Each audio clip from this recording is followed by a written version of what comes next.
Bien, en tant que peintre, je suis essentiellement autodidacte, bien que j'aie participé à quelques ateliers ici et là. Et je dirais que j'ai vraiment repris mes pinceaux au début des années 2000.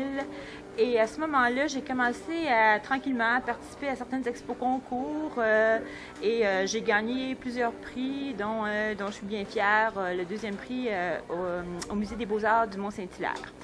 Et peu à peu, ben, j'ai commencé à faire ma marque, à me faire reconnaître. Je travaillais l'huile, l'acrylique et jusque, je dirais, en 2011, alors que vraiment, là, ma carrière s'est plus propulsée sur un niveau plus international. J'ai fait la couverture d'un livre et puis là, j'ai commencé à vraiment me démarquer. J'ai fait différentes expositions. J'avais beaucoup d'amis dans le village, entre autres. Et puis, j'ai toujours été fascinée par le personnage, par le visage. Et je dirais que c'est le cœur de ma production, même si je ne m'en tiens pas uniquement à cela. Ma rencontre avec mon amoureux ici était assez déterminante. On a comme eu une synergie tous les deux qui nous a amenés à dessiner énormément et on a découvert ensemble nos panneaux de bois avec de l'encre qui maintenant fait une grande partie de ma production et qui sera au Café des Arts. Mais tout a commencé ici, en fait, dans le Vieux-Port, le 11 juillet 2011, pour les dessins. Le 11 juillet 2011, oui, effectivement, j'étais en profond requestionnement sur qui j'étais en tant qu'artiste, où je m'en allais, ce que je faisais. Et puis, on était sur un banc, on a parlé beaucoup et puis il m'a encouragée à essayer différentes choses.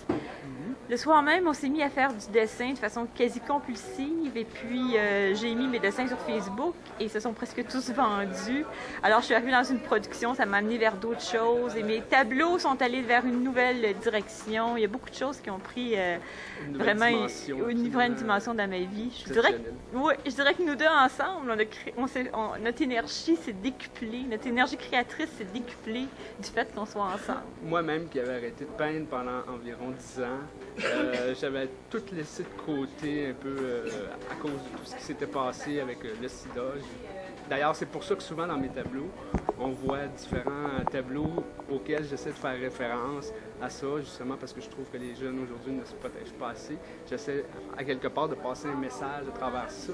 Et puis tout a commencé ce soir-là, vraiment, là, où la synergie s'est comme propulsée. C'est comme si les étoiles nous parlaient. Ah oui? On était sur le quai, il faisait noir. Patricia était triste, elle arrivait d'un grand événement au Mascara Popcorn, où elle était une des vedettes. Et puis ce soir-là, ben, ça a été comme magique. Puis tout a comme parti l'élan. C'est pour ça que je suis là un peu aujourd'hui. Oui, on s'est donné des élans l'un l'autre. C'est ça qui est fou, là. Je peux pas croire à quel point nos deux énergies se sont mis à faire une espèce de boule qui nous a tous les deux vraiment propulsés vers de nouveaux sommets. Je sais que vous préparez quelque chose de spécial pour le Café des Arts. Oui, une belle je crois que c'est une toile de personnalité connue. Exactement. Oui. Et puis, jusqu'à date, quel a été le plus difficile à faire dans cette toile? Je pourrais pas dire qu'il y a des choses qui ont été plus difficiles que d'autres. Parfois, oui. Parfois, oui, il m'est arrivé sur un de mes personnages.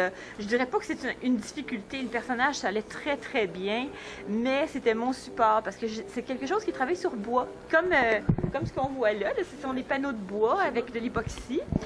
Et malheureusement, mon bois était de mauvaise qualité en dessous. Et puis mon personnage, c'est assez difficile parce que je travaille avec un crayon qui devient de l'encre. Et donc, c'est pas toujours évident. Parfois, il y a une certaine part d'aléatoire là-dedans. Et le bois avait fait que mon personnage avait l'impression d'avoir une maladie de peau. Alors, j'ai recommencé, j'ai fait un test, ça n'a pas marché, j'ai dû l'effacer, le sabler, le recommencer. Ça a été ma pire difficulté. J'ai passé sur ce personnage-là au moins une bonne vingtaine d'heures. De toute façon, le seul personnage qu'on peut voir présentement, parce qu'on le garde en surprise, le tableau, c'est vraiment un grand format.